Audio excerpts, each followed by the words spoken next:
All right. I want you to imagine a song. Any song. Let's play that song over and over in your mind. So, what do you hear? If it's a song from a relatively common genre, you probably hear drums or rhythms of some sort. Maybe you hear guitar, piano, or you might only hear the lyrics the singer is singing. Whatever you hear, you most likely enjoy it.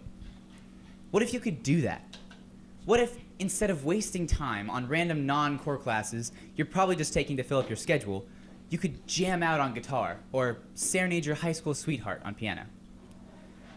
Today, I will be discussing how we could make music classes and education more prominent in schools and why we should already be doing that. So, a while ago, I was talking with my father about how he and I were both introduced to music in different ways and how prominent music is in our everyday lives now. He told me the story of my introduction because I was too young to remember it firsthand. He started, "Son, when you were probably 2 or 3, we were driving home from your preschool and listening to the radio.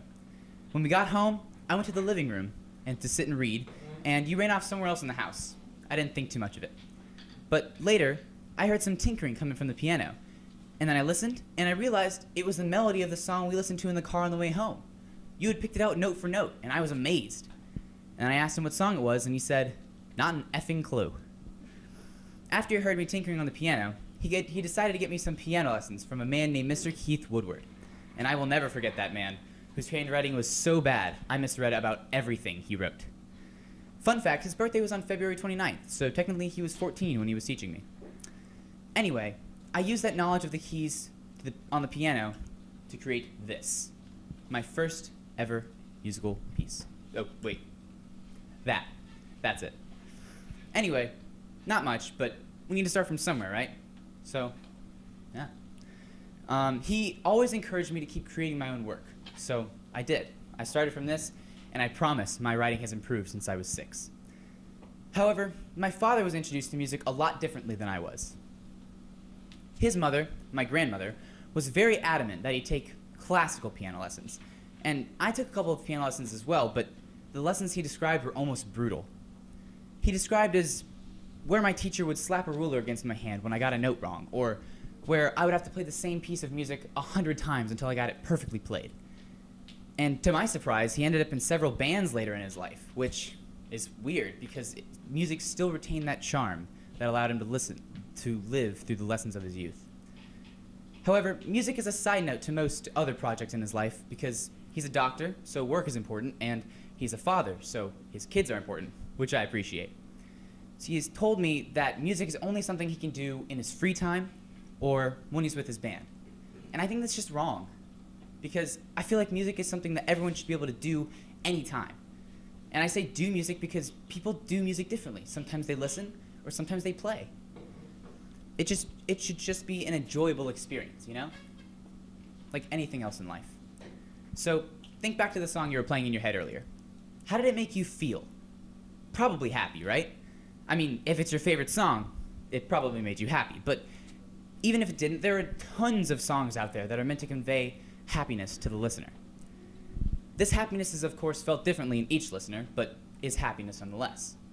One 2018 study says that if you were to listen to music from your own culture, which is most music on the radio at this point, then you would feel, on average, you would feel happier than you did before listening.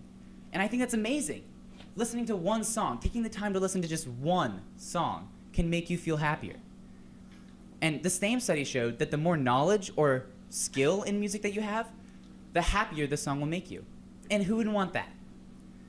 So, alright, maybe you don't want happiness. I see your point. Maybe you just like listen to emo music all the time. It's fine. But I would bet you do want money, though. And maybe you're going to go to college to get that money, that success later in life. So you know one thing you need a lot of to get into college? Good grades. But if you said money, bonus points. So, yeah, money. But what if you're asking, I already have good grades. What do I do then? Well, I would like to respond to your question with a question and then an answer to the question. So, did Steve Jobs, after he created the first iPhone, did he stop making iPhones? No. That's the answer to the question, yeah. No, he kept creating and improving the models until he passed away. And they're still improving the models to this day.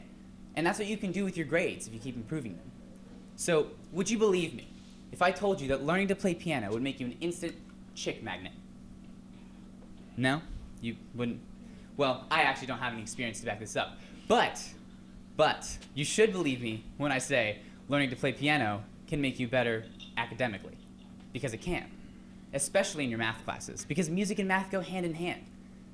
So you probably don't think about it when you're singing along or screaming along to Come On Eileen in the car. But there's math everywhere in that song. There's a constant 4 beats in the background, over and over again. There's different note values happening over it, the whole song. Your brain's doing math when you think about it. You probably don't think about it when you're listening to Mariah Carey's All I Want for Christmas Is You, but math is happening everywhere in music. However, I hear people shouting, but Cooper, if you force kids to play music, they'll hate it later in life. And they're almost not wrong. So, it has been shown that music majors in later years of college feel more emotionally exhausted and have fewer personal accomplishments than newer music majors. And it didn't really matter what instrument they played, what specific music major they were completing, or how often they interacted with other students. And that makes sense to me, because personally, I adore music. After I've gotten home from school, I often longingly stare at my book bag as if to say, I wish I had the willpower to do homework. And then I play music. But I pace myself. I go to school. I hang out with friends. I watch TV. I have other things to do. But music majors, their whole life is music. They go to school, they learn about music. They come home, they do homework regarding said music material. And then they probably have a personal instrument they like playing too. But even if they want to take a break and they go out on the weekends, they're probably going to a bar. Guess what's at the bar? A band. They can't get away from music. So they're going to be burnt out. That's a given. But I think it's a rite of passage almost. Like a sort of military boot camp, but for music. So that takes the weak musicians, the ones that aren't fit for academic music, and throws them out.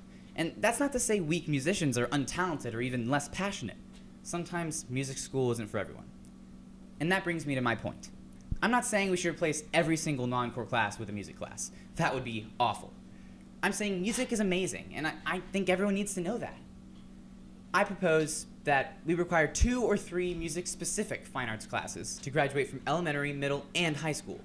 It would not need but a little bit more funding, and generous donations could cover the rest. So I think the benefits of music education in any school would greatly impact the students not only at school, but at home too. Because once you learn about music, you have all these informations that you can use to explore everything else in life. And I think that's what life is all about, getting down deep and knowing the intricacies. So today, you might learn why the grass is green or the sky is blue, but tomorrow, you could learn why your favorite song makes you feel the way you do. Thank you.